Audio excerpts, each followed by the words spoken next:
simple question, Miss Jones. I hardly think it warrants a Camille. Okay, first of all, I don't know anyone named Camille, and how rude are you? Do you think I wear this attire because I am quirky? Do you know what I do for a living? Your occupation has nothing to do with these proceedings. I'm in the fashion industry. I'm also a patient at this hospital, which means I'm sick. May I have some more water, please? Miss Jones, I'd like to get out of here sometime this evening. That makes two of us, but I don't remember the question. Well, I'm not surprised. I asked so long ago. Is she allowed to be this rude to a witness? No. Not really. Ms. Walsh, repeat the question. Certainly, Your Honor.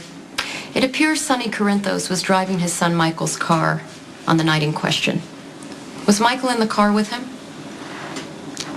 Okay, I don't know that it was Michael's car that Sonny was driving. I don't know what Michael drives. I mean, it's not like he and I run in the same social circles. And second, it was pouring down rain outside. You could barely see what was in front of you. If Sonny wasn't illuminated by those headlights, we wouldn't be here now, would we? And Sonny Corinthos, I have to tell you, not such a big fan. I mean, I don't dislike him or anything, but I don't drop everything and stare at him in awe when he walks into a room. I was much more concerned about meeting the pool man so my boss's big fish didn't die. Your Honor, really? Stay on track, Ms. Jones. Sorry, just trying to explain. I'm going to make it simple for you. Yes or no? Was Michael Corinthos in the car with his father, Sonny Corinthos, at 3 a.m. the night Claudia Zaccharo was killed?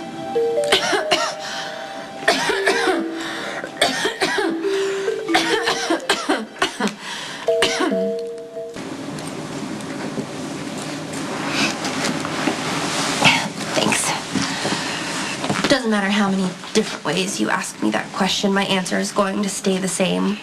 I have no idea if anyone was in the car with Sonny that night. Because, wait for it, here it is again. All I could see was Sonny at the gate because the headlights were on him. And even if I could have seen in the car, I probably wouldn't have looked. I was too focused on waiting for the pool guy. Yes, the pool guy. We know. Let's approach this a different way. Make it work. You win today's gold star. When Sonny opened the door to exit the car, did the interior light come on? They usually do. Okay, that's it. Your Honor, I have been extremely patient through all of this, but now I really have to object. Asked and answered and asked and asked and asked. Ad nauseum. Miss Jones' testimony is clear and succinct. Visibility was limited because it was raining. She saw Mr. Corinthos illuminated in headlights at his gate with a stain on his shirt. End of story. End of testimony. Police. I agree with Ms. Miller. Your objection is sustained. Anything else, Ms. Walsh? One more line I'd like to explore. Quickly, then. Do you have a boyfriend? I have a non-husband. I'm sorry? A non-husband. Would that be Damien Spinelli? Yes. The same Damien Spinelli that not only lives with, but works for Jason Morgan, Mr. Corinthos' enforcer.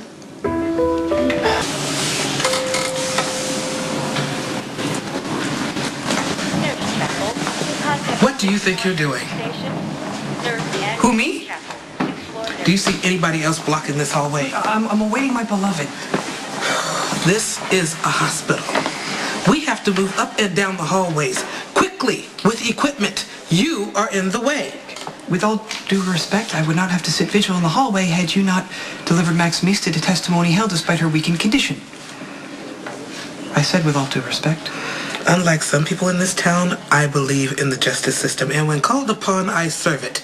No apologies. Is that understood? Yes, ma'am. If I hear from any staff member that you're in the way, I will come and move you myself. You got that? Yes, I will make myself as unobtrusive as possible.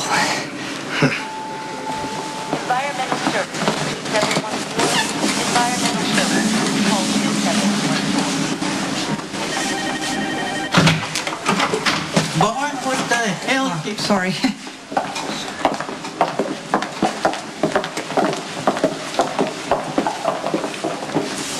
Hey, you survived. Oh, it was awful. That horrid prosecutor kept trying to trip me up. She wouldn't let her guard down. She was relentless. My brain hurts. I'm tired. And I want to cry. Jason owes me big time. Dr. Patrick Drake. I know. Not pushing yourself too hard. My only concern is for Maximista. And, how are you holding up? Let me just put your mind at ease. I didn't mention a single thing about seeing Michael with Sonny the night Claudia was killed, even though that prosecutor treated me like a criminal. I stuck to my story. From what I understand, she did more than that. She utilized her verbal dexterity to deflect and obfuscate and basically inspired massive frustration on the part of Claire Walsh. I kind of had a feeling it would go that way. Just an observation. That woman is kind of stuck on Michael. I mean, I don't think she's going to give up until she puts him on the stand. Well, the plan is to not let that happen. Maxie, look, I know sometimes I get impatient. It's okay. I know that I am basically an annoying person. Not today. You came through for us when it mattered, and Sonny and I are very grateful. Must be really gratified. Stone Cold and Mr. Sir are finally in your debt. Yeah, gratitude is nice, but trust is way better. Jason's anyway. And since I know that's not going to happen, you should trust me and tell me what's going on. Look, if this is going where I think it is going, I have to caution you. The less that is said about certain things, the better. Spinelli, I just gave testimony under oath, which means I perjured myself. And I feel like I at least get to know why. Okay, fine. If you're not going to say it, then I will. Mac told me that Michael confessed to killing Claudia. Mac said he thought that Michael was just trying to protect Sonny, but Michael was telling the truth, wasn't he? This whole thing has been just one big cover-up. Sonny didn't kill Claudia. Michael did. I'm not really... Spinelli, do not lie to my face. Yes. Your theory is correct. I mean, if Sonny had struck the fatal blow, this would all be less painful and complicated. What happened? Well, Michael witnessed a fight between Jackson and Mr. Sir the night of Claudia's death, and I guess he decided to take off. I think Canada was the intended destination, and on his way to the border, he saw the car that Claudia had stolen crashed and abandoned at the side of the road. So he followed a path through the woods and to the cabin where he saw Claudia about to take the newborn baby from his helpless mother. So he picked up the nearest object he could find, the axe handle, and, well, you know the rest. So this whole thing has been about protecting Michael. I think the adults in Michael's life carry an enormous amount of guilt about Michael's shooting. So the idea of him going to prison for Claudia's death is unacceptable. And if Mr. Sir is tried and acquitted, double jeopardy applies, and since everyone assumes he's the killer, the case will be closed. Michael will never be exposed as Claudia's true, though accidental killer.